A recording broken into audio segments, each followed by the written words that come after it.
It's a way for filmmakers to make additional money from their existing projects. See, our target audience, event filmmakers. Your life is going to be forever changed.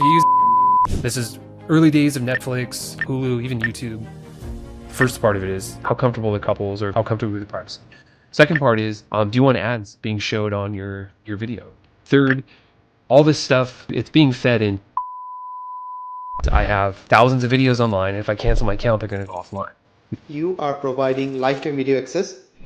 Welcome to this video. Michael, thank you for joining. Ladies and gentlemen, this is Michael, who is the CEO of MediaZilla, and joined with us today to really discuss about the history of MediaZilla, like how MediaZilla is created, why MediaZilla is created, and why it is really required for the filmmaking industry to have MediaZilla in place, and what is the biggest problem they really want to solve. And we're going to discuss a lot of stuff over the next couple of hours or minutes. And let's get started. So Michael, welcome to the show, and thank you very much for joining remotely. And yeah, if you would like to introduce yourself with all of our audience, that's great. Please go ahead. Great. Thanks, Zaman. Appreciate it. Yes, my name is Michael Guastamacchio. I'm one of the co-founders and CEO of MediaZilla. So yeah, thanks for having me and excited. Perfect. Thank you.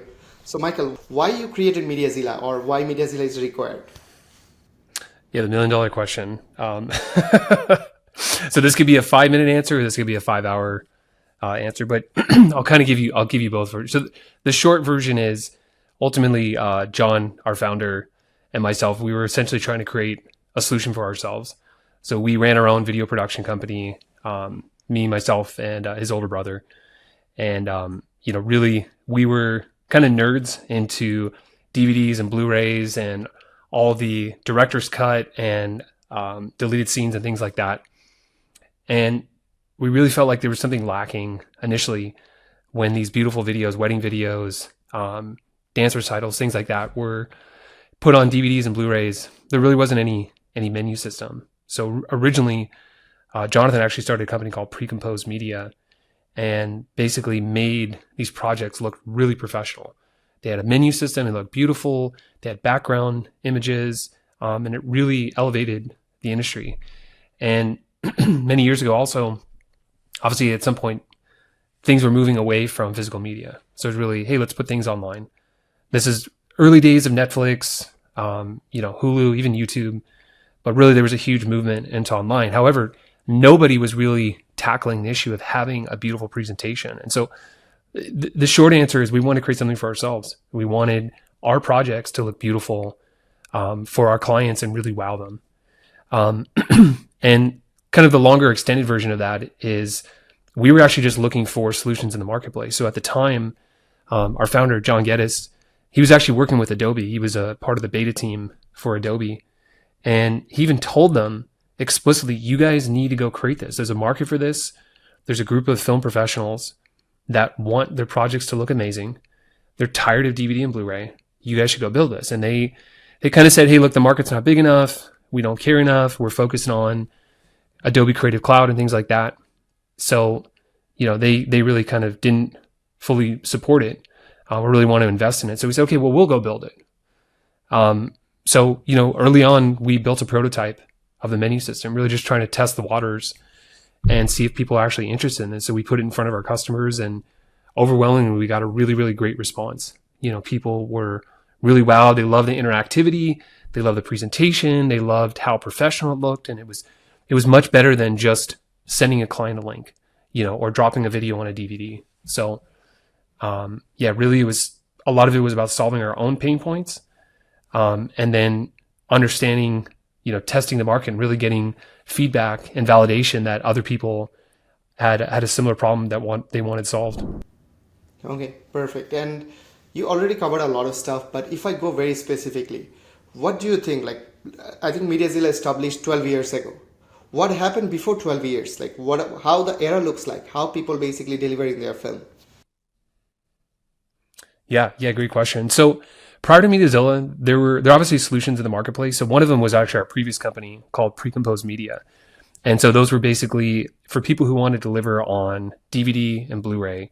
We had a menu system, and there was a few other menu systems in the marketplace that existed, but they were really, really basic menus. There was nothing beautiful. There was no beautiful transitions. There wasn't really the ability to customize these menus. So prior to MediaZilla, there was us, Precomposed, kind of the previous company, and there was a few other just real basic solutions in the marketplace. And then really, if you wanted to get really crude, there was people who would just put the videos onto a DVD or Blu-ray. So no menu system, just you pop it in, you see a list. And then people are still delivering. You could still put stuff on USB. So that was still, kind of in the mix. And this was still relatively early days of even Google Drive and Dropbox. So you still kind of had some of that. But the majority of it was DVD, Blu-ray, USB, real basic menus, unless you use something like we were using. But that was kind of before we came out. Okay, awesome. And if I go very specific, right, that who is MediaZilla serving directly? Is it only the filmmakers, or is it anyone in the internet that wants to share video? Like, what do you think? Yeah, it's a great question. So really, I would say our target audience, for the most part, is really, we call it event filmmakers. That's who we really target to. So people actually using MediaZilla, it's quite broad. So we have people that are independent filmmakers. We have schools using our service. We have large corporations. But I would say if we're looking at who really we built MediaZilla for, it was kind of for ourselves. It was people who filmed events. And what I mean specifically by events are weddings, bar mitzvahs, quinceañeras, dance recitals, theater performances, certain types of commercial work. So people are doing real estate videos, product demos, things like that. But any type of life event, and definitely commercial work. And then, we have a fair amount of independent filmmakers, but I would say there's some tools that are really, really specialized for independent filmmakers and things like that. But we definitely have some on the platform. But yeah, to summarize, I would say it was basically kind of for people like ourselves. So really video professionals and those specifically filming, live events. I see.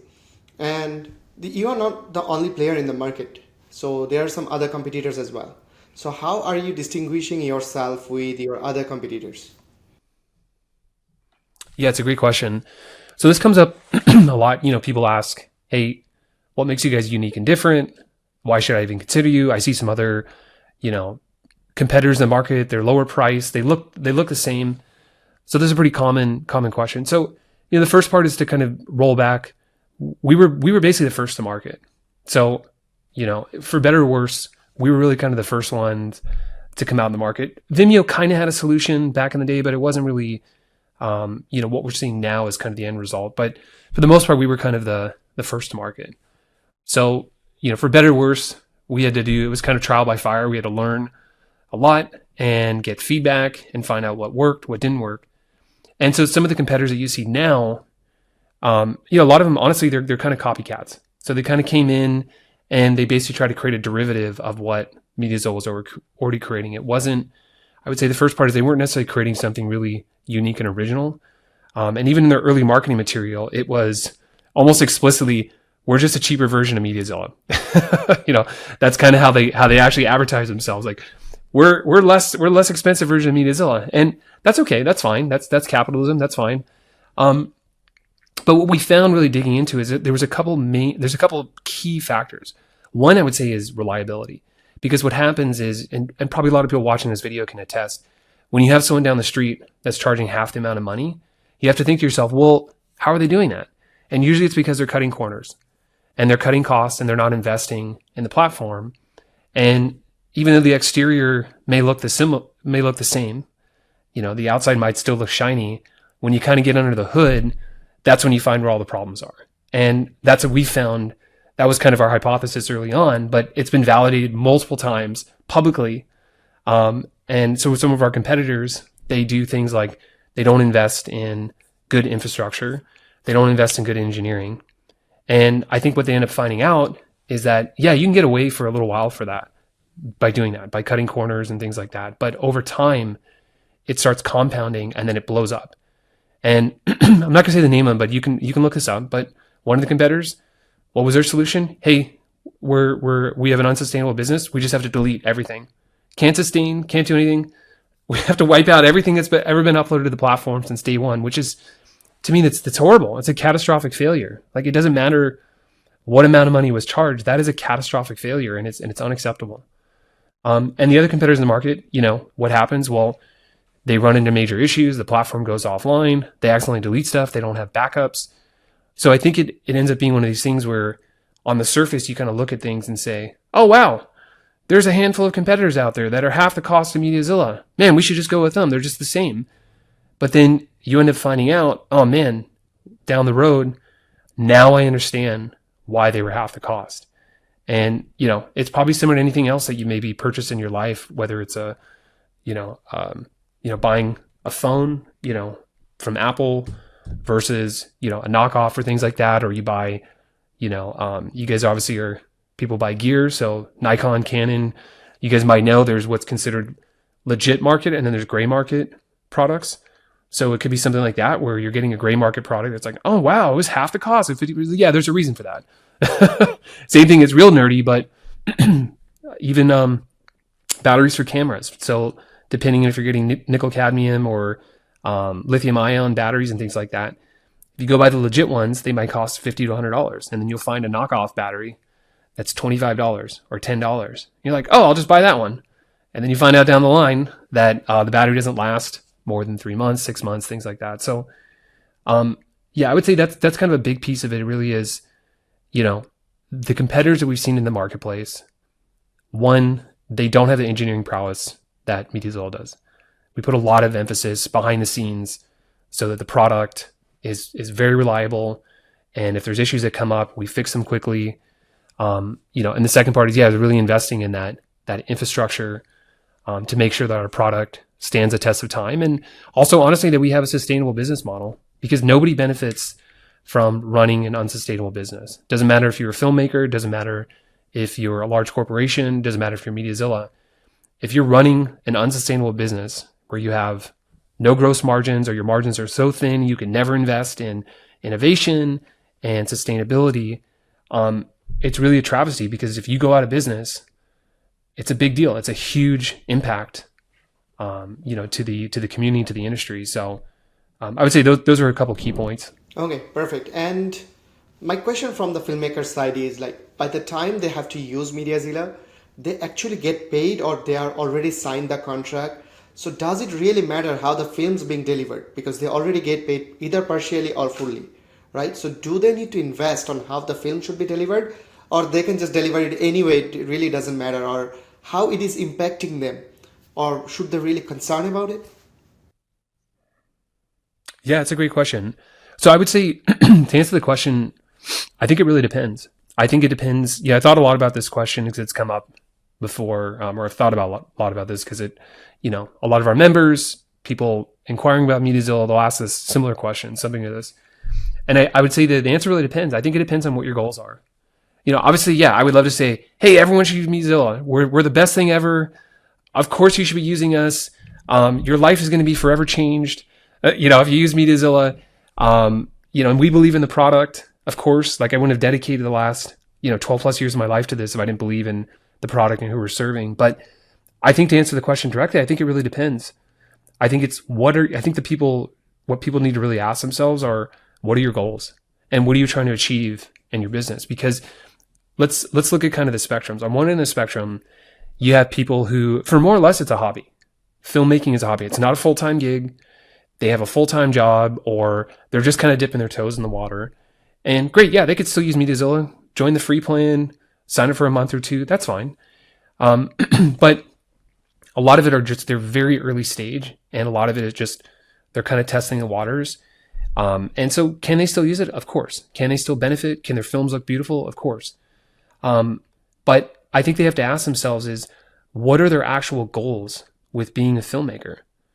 Do they want to, rhetorically, do you want to grow your business? Do you want to be more successful? Do you want to start outsourcing some of the work? Or do you want to be, someone wearing 15 hats and doing all the work and just being on the hamster wheel forever? So I think those are real questions that people have to ask themselves.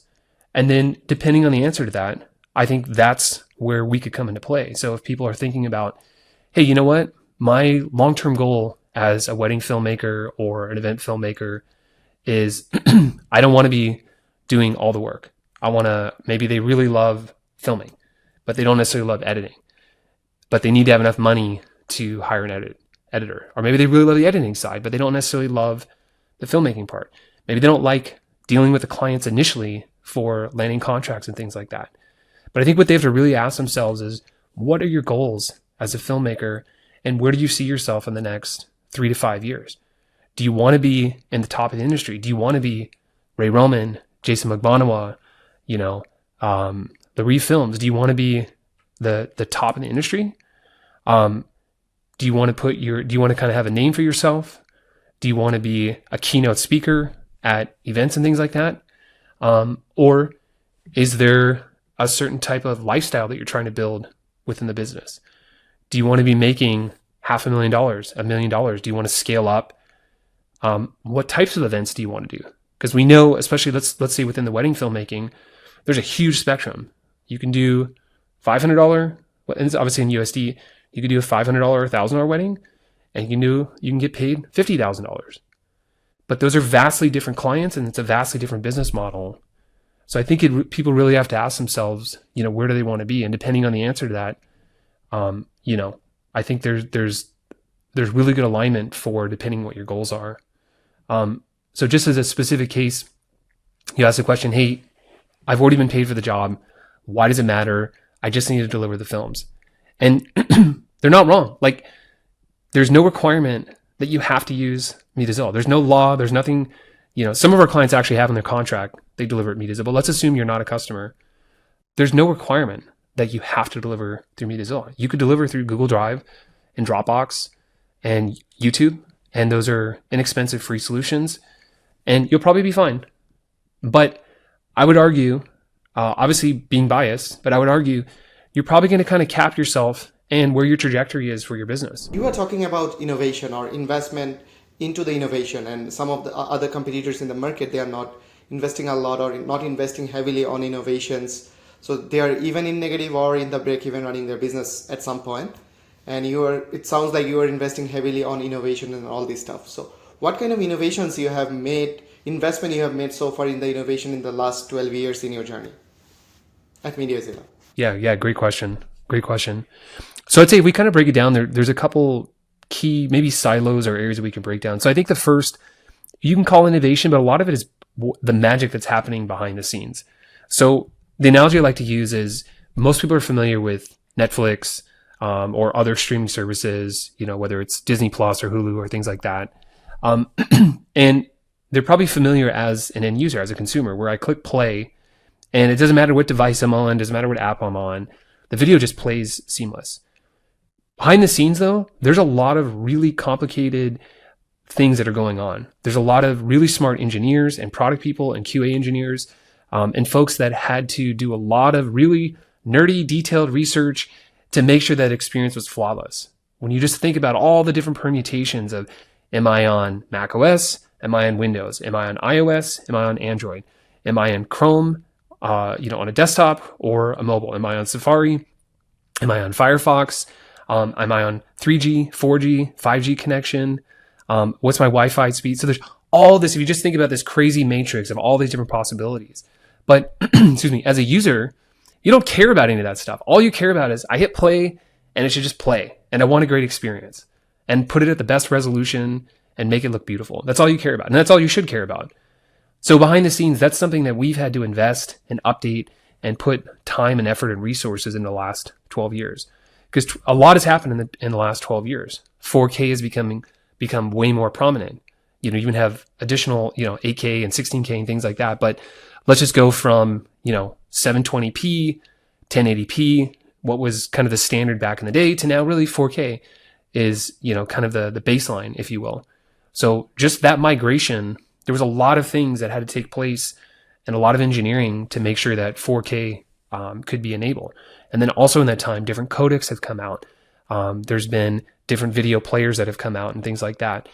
Different, formats for downloading, pretty standard. But so, without going into all the crazy nerdy technical details, there's a lot of effort and time and engineering that has to go into that to get that right. And you can't half-ass that. The reality is you can't fake your way into making again, going back to that, I hit play and the video plays back beautifully. You can't just fake your way into it. There's too many technical details and there's too much engineering that's involved to just fake your way. And on the same token, you can't just tell people, oh, I'm sorry, you can't play this video back on Firefox. You can't play this video back on iOS, on Safari. Sorry, we just don't support that. That's unacceptable because that's not what people are paying for. They're paying for you to solve their problems for them and make it easy for them.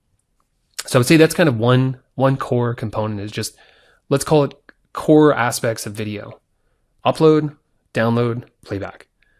And even those are unsexy things and they don't scream innovation, behind the scenes, I promise you that for having done this for 12 years, there's a whole lot of innovation that takes place. Our engineering and product team have done incredible, really, really spectacular things behind the scenes. In addition to that, I would say the other part really is what I would say is one of our key drivers, which is we really focus on wanting to help filmmakers be more successful. And I know it's kind of a high level statement, maybe it's a little bit of hyperbole, but that's one of our leading drivers and one of the North Stars, if you will, that we focus a lot of our time and attention when we make decisions. How can we help filmmakers become more successful?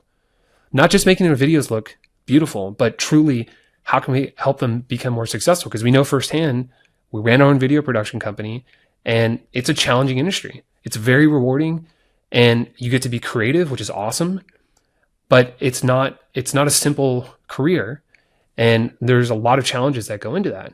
So it's always good to have allies, to your support. And you might not think, well, why is a software company, how are they my ally? I'm just paying them some money. It hits my credit card once a month or once a year, but what they have to understand behind the scenes, there's a team of people that actually care tremendously about their success and about them as an individual. And so what do I mean specifically about this? Well, one thing that we implemented a couple of years ago was the ability for filmmakers to actually sell content through the platform. What we were finding is that they were already doing it, but they were doing it off the platform. And it was this really kind of convoluted manual process where, they might send them an email or a payment link through PayPal or through another service, Stripe or things like that. And then, once they collected payment, they had to go through, they had to update the video. And there was this kind of disconnect for instant gratification and timing differences, and not even be able to present their videos beautifully too. A lot of times it was just in an email, maybe a bullet point. Hey, do you want to purchase this version, this additional edit? Do you want to purchase the raw footage, et cetera, et cetera?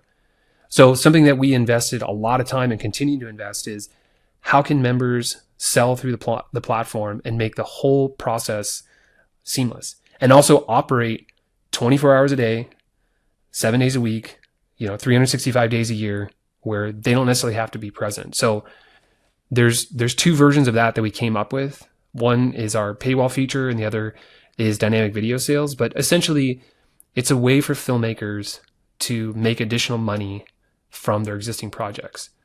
So from an innovation standpoint, that was something that we really spent a lot of time and effort and we built from the ground up. It's not like we had a template that we kind of just worked off of and said, oh, well, someone else is already doing it. We'll just kind of copy what they're doing. What we actually did was went and talked to our customers and had many conversations, just try to dig into, okay, where are you struggling? Where are the challenges? Where are the bottlenecks? Where do you actually need help? How do we want to design this? How do we want to present this? What are the options that you need and things like that? So I would say those are a couple key. I would say, and maybe one other if we want to add a third thing in there, which again, it's not necessarily super sexy, but I would say it's pretty innovative. But this concept that you can deliver content to your clients where they can take permanent possession, but you can keep it private. So I think this is the part, and I want to just spend a couple seconds just explaining this because forever, you could always send a link to someone. You could send a public link to anybody. So that's nothing new. That's not novel. It's pretty straightforward. Hey, upload a video. It's on Dropbox. It's on Google Drive. It's on YouTube. It's public. Anybody can watch it. It's not private. You have no privacy. Here, go watch it. And for a certain use case, that works fine. No big deal. Then there's kind of a second tier, which is what's called like semi-private, where maybe it's password protected. Maybe it's an unlisted link, which is nonsense anyways, because if anybody gets that link, it's still public. So people have this misconception that like, oh, it's unlisted. Like, okay, well, if that link ever gets out, it's public. Anybody can watch it. So you have zero expectation of privacy. And for some people, it doesn't matter. That's fine. But they shouldn't delude themselves into thinking that an unlisted link is private. It's nonsense. But then there's this third tier, which is stuff that's private, where you know, okay, only Inzamam, you're the only person that has the capacity or the ability to watch this video.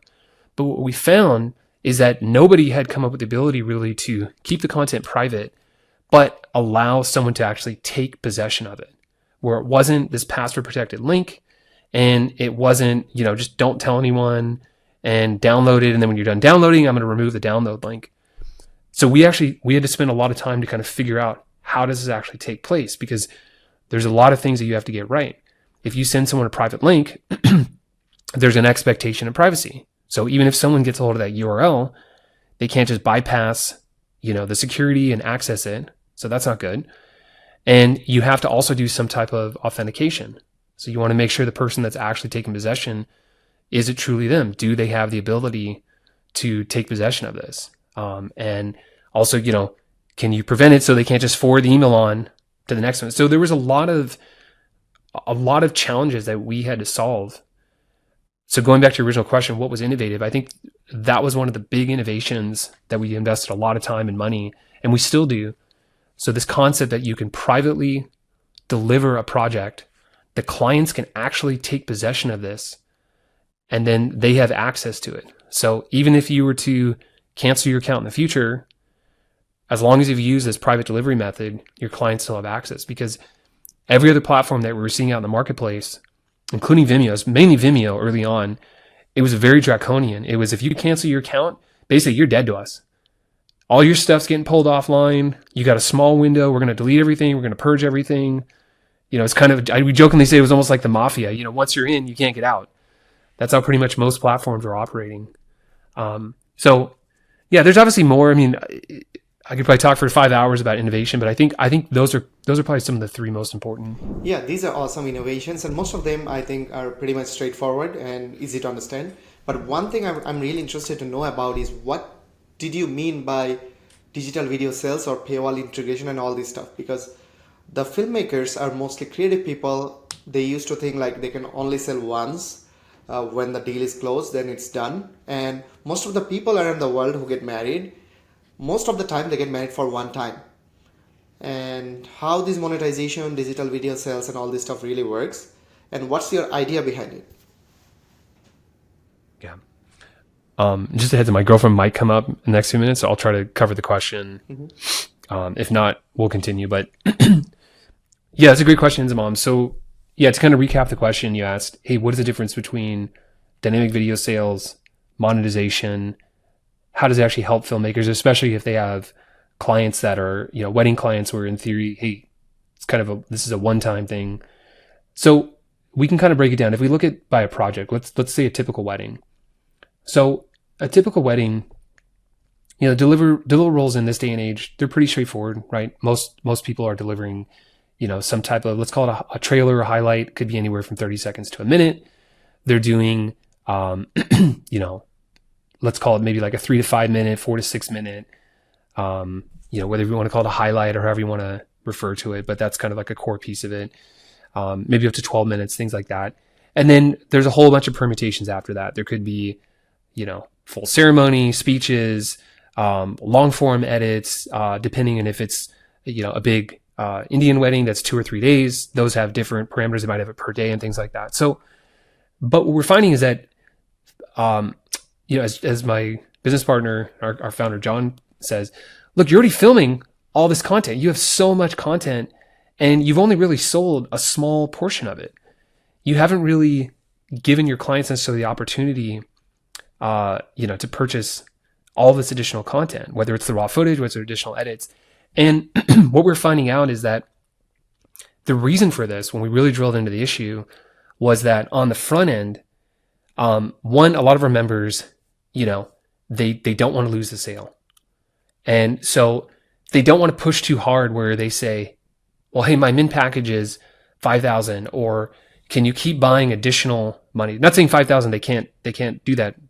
That's absolutely attainable, but more if, let's say, their packages are, maybe they have some great package at 3,000 and they really want to land a $5,000 sale. There's different ways of handling that, different sales techniques and things like that. But for some clients, what they realize, or from our members, what they realize is that a lot of times when the bride and groom are coming to them, or the couples are coming to them, they might be the fifth or sixth person, or fifth or sixth down the rung as far as the vendors that they're hiring. So it's not that they don't want to spend more money. A lot of them do value. A lot of times they don't want to lose a sale, which is smart.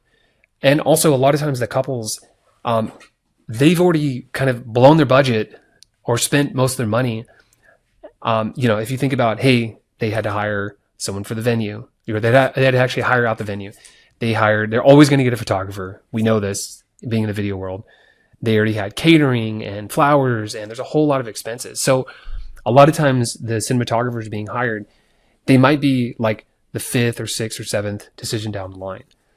But what's really cool is that after the wedding is over, a lot of times things have dramatically changed, where maybe they didn't spend as much money as they thought. Maybe they recovered a lot of money after the wedding because, people gave them cash. Like I always give cash when I go to wedding because I know it's very expensive, and I'm always grateful to be there.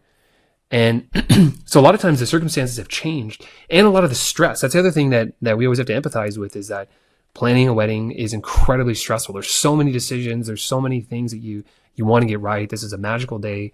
And so a lot of times after that stress is over, the couples are much more open-minded about making these additional purchases. And especially, I cannot emphasize enough, especially after they've seen some of the video, one or more of the videos that our filmmakers or members have produced. Because what we found is that the quality of these films are incredible. There's really no shortage of creativity and talent for people in the industry. And when clients actually see their films firsthand, especially seeing them, there's a much different mindset that changes. It's not just, oh, I saw a stock footage, or I saw a prior client, and yeah, the film looked beautiful, but it wasn't them. But once they actually see themselves, it resonates much differently. And so now the clients, the couples, they're much more open to making this additional purchase. That's kind of like one example. But also, as our founder John would mention too, is that a lot of times the families of the couples, a lot of times they want to help. They want to maybe make additional purchase. It could be grandparents, aunts and uncles, because at the end of the day, look, it's a one-shot deal. It's a one-time event that you can never create ever again. Unless you have a time machine, unless anyone has a time machine and, they're going back to the future, the day's event can never, ever, ever be created again. And the filmmaker is one of the few people who are able to actually capture all of this incredible content and audio, and sometimes people who are no longer living. Like, that's a big deal. People forget about this, that a lot of times aunts, uncles, grandparents, family members, people that are associated with the family and things like that. A lot of times these people, they pass away and things like that. So a lot of times the cinematographer is literally like the only person that has kind of captured the last footage of them speaking, dancing, interacting, things like that. And so I think the point in all this is that there's a huge opportunity after the wedding is over, and after kind of that initial, let's call it the initial contract has been consummated or finalized with the client. So it's not just kind of a one and done, like, okay, I made the sale on the front end and that's it. Like, no, absolutely not. There's absolutely an opportunity thereafter. It could be when you deliver that first film. It could be when you deliver the series of films. But the other part too is also, we found a lot of our members have a lot of great success on anniversaries. That's another really, really important, especially the 1 year anniversary. That's a big deal. That's a massive opportunity that a lot of our members have been really, really successful with. Is like at that 1 year anniversary mark, they can follow up with their clients and they can say, hey, I was thinking about you, and so happy. I can't believe that a year's passed by. It's crazy. Just want to let you know that I have these other options available. So going back to your original question about, innovation and how does MediaZilla support that, specifically with, let's call it the monetization feature. We're really trying to incorporate this whole, let's call it like post-event sales or post-event sales opportunities. And we want to create as many opportunities as we can for members. And again, kind of going back to that North Star is for them to be more successful. It's really, really important. Okay, Michael, this information is really insightful. Thank you for sharing all of them. So now my question to you is, I was looking through different MediaZilla features, and one of the features that comes into my attention is like you are providing lifetime video access to the couples. Why do you think it is important, and why the couple should have lifetime access versus what if they just download their video and host it on in their own device and Filmmaker didn't care about it? Yeah, I love this question. So, again, kind of going back to what we talked a little bit, I think the answer really depends on what are the goals of the filmmaker and what are they trying to achieve, and also what type of headaches do they want or do they want to avoid in the future. I think those are really important questions they might want to ask themselves. So, what originally prompted this a little over 12 years ago, we ran our own wedding film business, and, we talked to a lot of colleagues in the industry. And I think one of the biggest points of frustration was at the time, Vimeo was still very big. It still is, but a lot of filmmakers, that was kind of the, one of the go-to solutions. However, I would say one of the fundamental flaws of it, which very much is, it's a business decision, right? This is not a technical thing that Vimeo had a limitation. This was a business decision. And the basically they said is if you ever cancel your account, all your clients are going to lose access. And, there's a transition period and there's ways to kind of, I think there was ways to hack where you could kind of upgrade your account, downgrade, play these little games. But ultimately, it seemed like a really silly process because at the end of the day, look, if someone's getting married, and even for non-weddings too, for theater, dance, other videos that really need to stand the test of time, it seemed really silly that if I, as a filmmaker, stop paying for a membership, my clients might lose access. And so just fundamentally or philosophically, when we were looking at it, we really thought, well, there has to be a better solution. This is a solvable problem. We're not dealing with immutable laws of physics. This is a solvable problem. So that was kind of one of the first things that we thought about. Before you go into kind of our solution, the next part of your question I thought was very good too, is saying, hey, why can't the clients just download it? And they absolutely can. We always encourage end users to download the videos, have it locally, have it backed up for themselves if they use Dropbox, Google Drive, external drives, what have you. I think that's always a prudent thing for clients to do, and we always encourage it. However, having said that, now they become kind of their own, they have to come up with their own system for having this video persist, for the rest of their lives. And they can do it, but it still takes work. Like I have some photos and videos from many years ago that, I'm responsible for backing up. But ultimately, I try to use things like Google Drive or Dropbox, or obviously, if it's videos, MediaZilla and things like that, to persist. So I don't have to have that headache of physical drives that they will die. Like whether we like it or not, if you only have a single hard drive, it's a single point of failure, that thing will die at some point in the future. It's not going to last forever. And when we think about typical clients, some are rather technical, but some are just average folks. And so they're not necessarily thinking about long-term storage and how do I persist this video. So even if you hand them maybe a USB drive or they download it locally to their computer, they may not be thinking about, oh man, okay, well, if this hard drive dies on my computer, do I have another backup? So this is kind of where we said, hey, is there a better solution? And of course there is. And so we had to kind of engineer, okay, well, how does that actually work? So, kind of tying this all together, really the big thing almost philosophically was we really wanted to ensure that couples never lost access to their content. That as long as they took possession of it, that they would be able to watch these films, enjoy them. A lot of people, I like the terminology, some people in the industry call it a family heirloom. And they want their kids, their grandkids, other people to watch these videos. Not necessarily just for the wedding, but also family members, kind of we talked about earlier, other people who attended this that may no longer be with us many years from now. That's a great way to kind of capture these moments. So the way we handled it was, one, we wanted to account for, there's obviously ongoing costs. There's no such thing as a free lunch. So it's not like you just, even with YouTube, because people argue, oh, I just upload it to YouTube. Well, no, YouTube has to figure out how to cover those costs. Maybe they're being subsidized and things like that through other means, but any video that's uploaded in any type of storage, there's a persistent cost that takes place. So the first part we thought about was, okay, well, how do we cover these costs? So in our approach, we front-loaded some of the costs. So that's one of the reasons, not the only reason, but one of the reasons why when you compare MediaZilla to maybe other competitors, things like that, why it's a little bit higher, because we're front-loading some of these long-term storage costs, because we want to give people in the industry peace of mind. And you might ask yourself, well, why is that a big deal? Why do I care? My clients, whatever, I tell them download it, and they're on their way, and it's in their hands.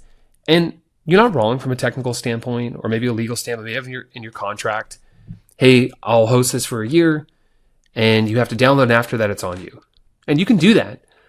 But I would argue you're not really, to a certain degree, you're not really kind of thinking about your clients.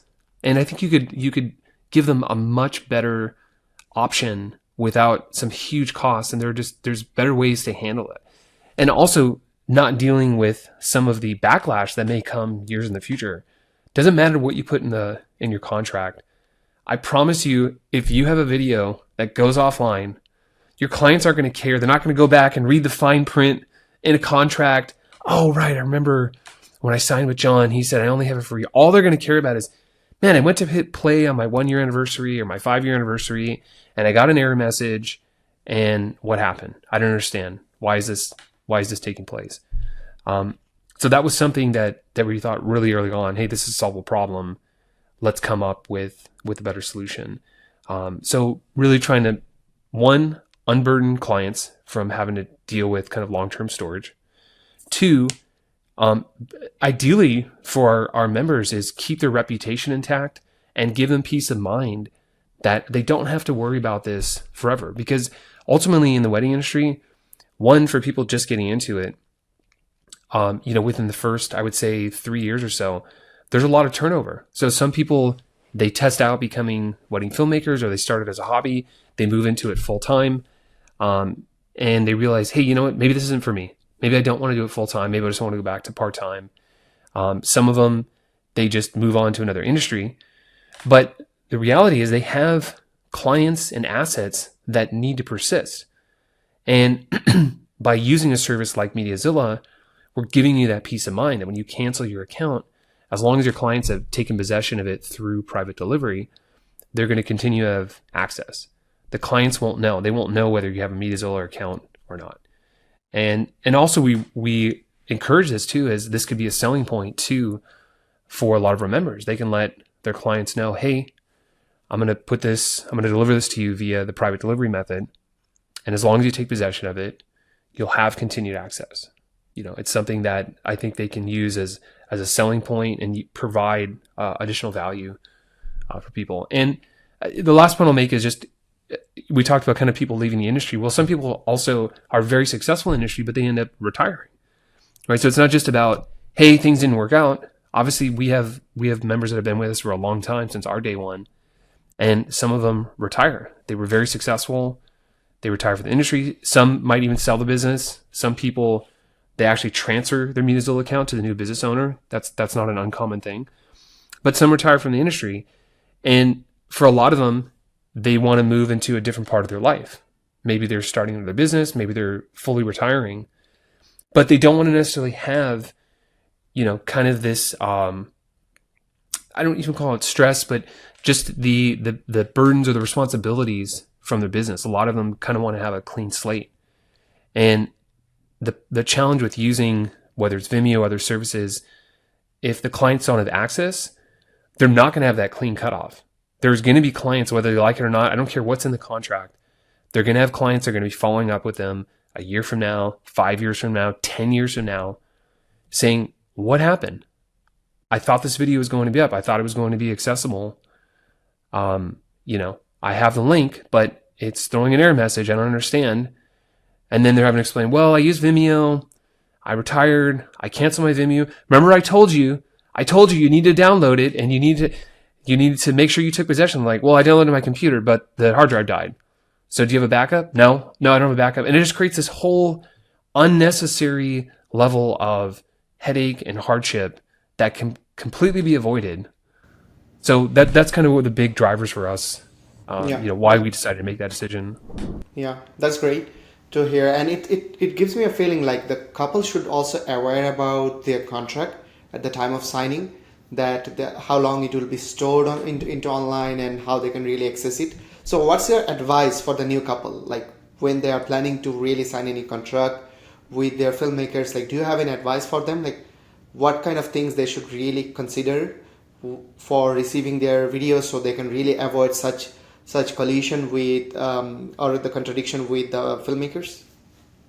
Yeah. I would say that the biggest thing is really just, I would say, understanding how their films are going to be delivered and how they're going to be accessible in the future. I think that's really the biggest thing. And because obviously any contract can be modified, it can be updated and things like that. But I think specifically for a wedding couple, I think the first part is just being very aware of how are my films being delivered and how are they going to be accessed, or how can I access them into the future? Is it truly, now I need to be the custodian if I'm a bride or a groom or a couple getting married? Am I the custodian going forward? And if they're okay with that, then that's fine. I think there just needs to be it needs to be crystal clear as far as who is the custodian of that video, of their projects or videos going forward. And if they're clear on that and they understand, or if they want a solution, that's something they can work with their filmmaker to say, okay, well, what are my options? Maybe they don't want to be custodian. Like, no, I don't want to have to nurse this video for the next 5 or 10 or 20 years or something like that. And the other part too is really understanding, I think, for the couples as well, is, depending on how important it is, but I would say to add to this is the privacy issue. So I know some filmmakers in the industry, they just default, hey, I throw it up on YouTube and I'm going to send you a link. But the reality is, look, at the end of the day, YouTube, you're making that video, for the most part, it's a publicly available video. It's a publicly available link. There's a few workarounds, but for the most part, I think it's pretty well understood. Look, YouTube's a public platform.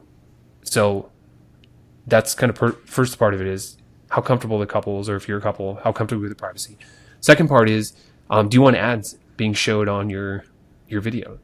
How important is that? And again, this is a rhetorical question. It might not be that important, and maybe it's incredibly important, but I think it's worth the question is, hey, do you want to see ads on your video? And third, all this stuff is really, it's being fed into YouTube's algorithm for their AI research and things like that.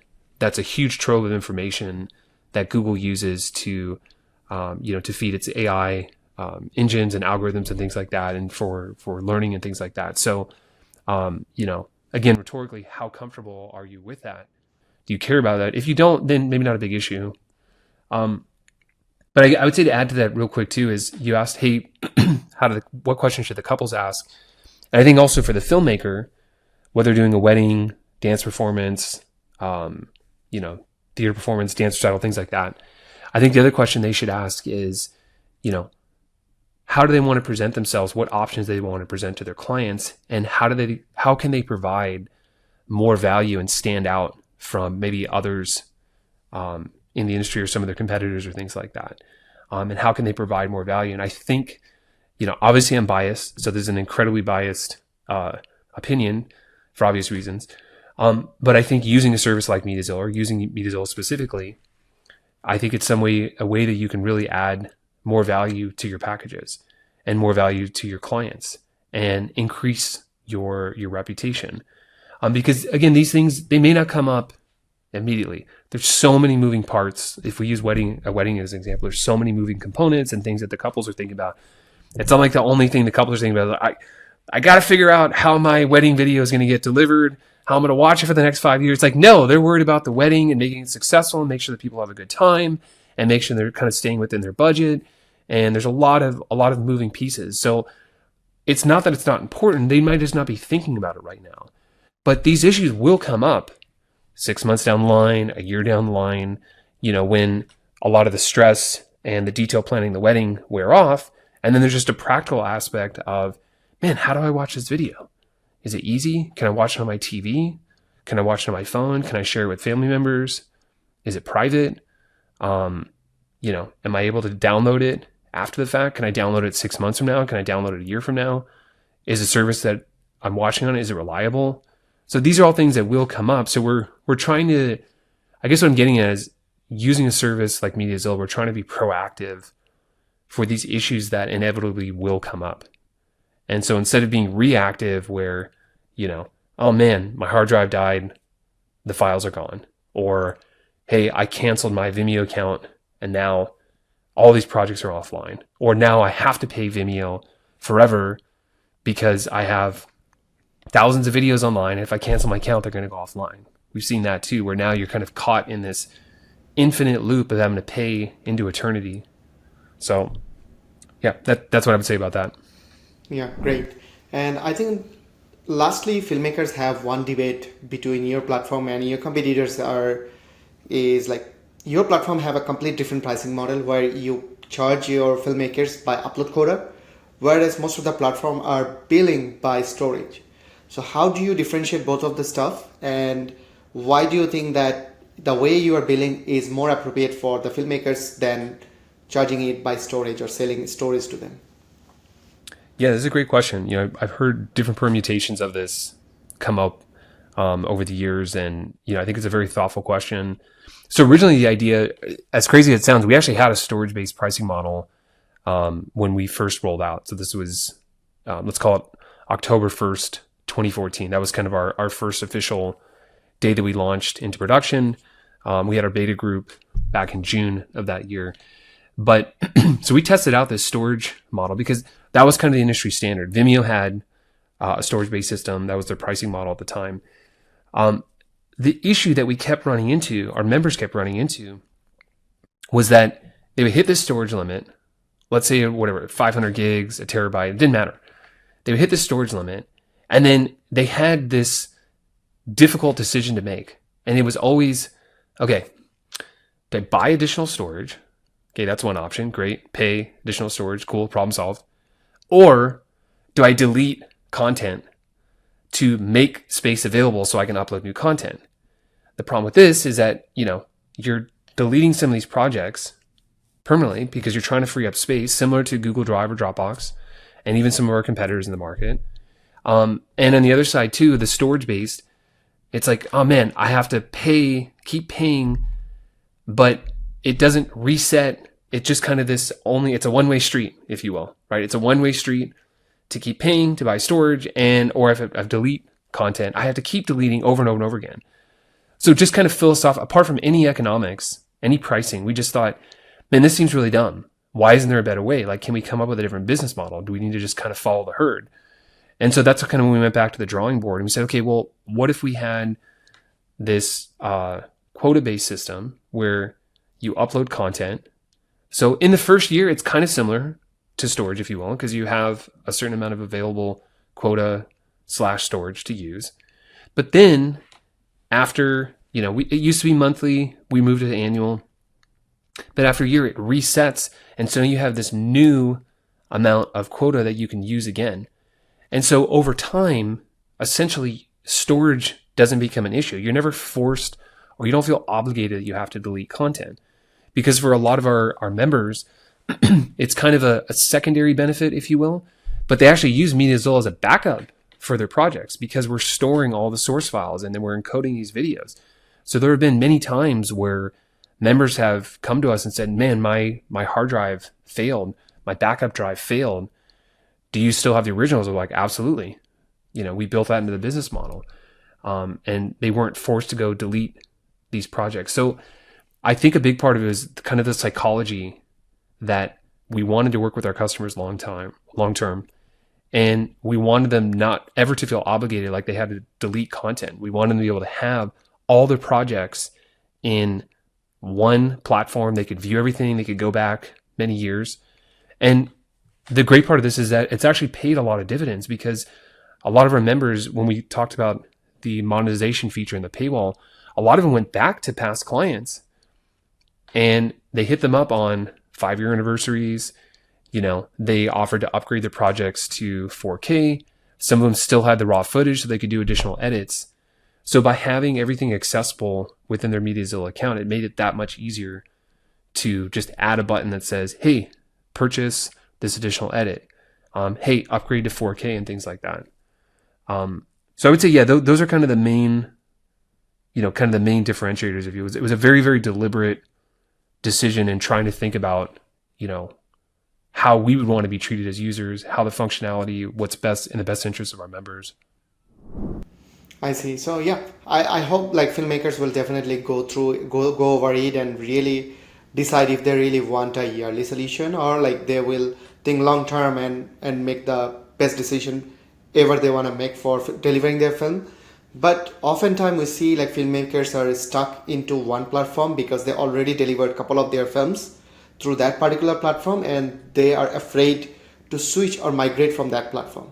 So do you have any final remarks or concluding remarks for those who are, let's say, who already delivered a couple of their films like over the last 2-3 years in different platform, and now they're stuck into that platform, they're not getting any service from them, but they are afraid to really switch or migrate because they already have a bad experience, or they don't know, or they don't have any technical capacity to really migrate from one platform to another, and they also don't know that how they can really tackle it.